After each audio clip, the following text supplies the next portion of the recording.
মাননীয় সভাপতি, বাংলাদেশ গত 7 বছর যাবৎ মিয়ানমার হতে আগত 12 লাখেরও বেশি রোহিঙ্গাদের মানবিক কারণে আশ্রয় দিয়ে আসছে। এর ফলে আমরা বিরাট সামাজিক, অর্থনৈতিক, পরিবেশগত ক্ষতির সম্মুখীন হচ্ছি।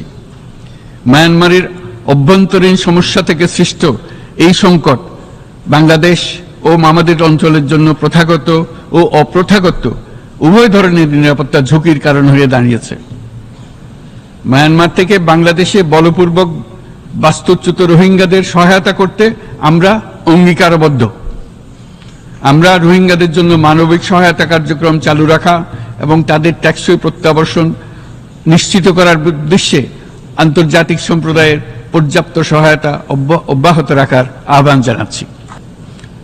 রোহিঙ্গারা যাতে নিজ দেশে স্বাধীন এবং মর্যাদাপূর্ণ জীবনযাপন করতে পারে সেই লক্ষ্যে অনুকূল পরিবেশ তৈরিতে জাতিসংঘ অন্যান্য আন্তর্জাতিক প্রতিষ্ঠানের ধারাবাহিক প্রচেষ্টার প্রশংসা দাবিদার। এই লক্ষ্যে রোহিঙ্গারা যাতে পর্যাপ্ত নিরাপত্তা ও অধিকার নিশ্চিত করে তাদের নিজ ভূমি রাখাইনে ফিরে যেতে পারে তার পথ সুগম করা অত্যন্ত দরকার। মিয়ানমারে প্রতিনিয়ত পরিবর্তনশীল অবস্থা বিবেচনা রেখে বাংলাদেশ আন্তর্জাতিক সম্প্রদায়ের সাথে একযোগে রোহিঙ্গাদের নিজ দেশে মর্যাদাপূর্ণ টেকসই প্রত্যাবর্তনের জন্য পরিবেশ সৃষ্টিতে কাজ করতে প্রস্তুত।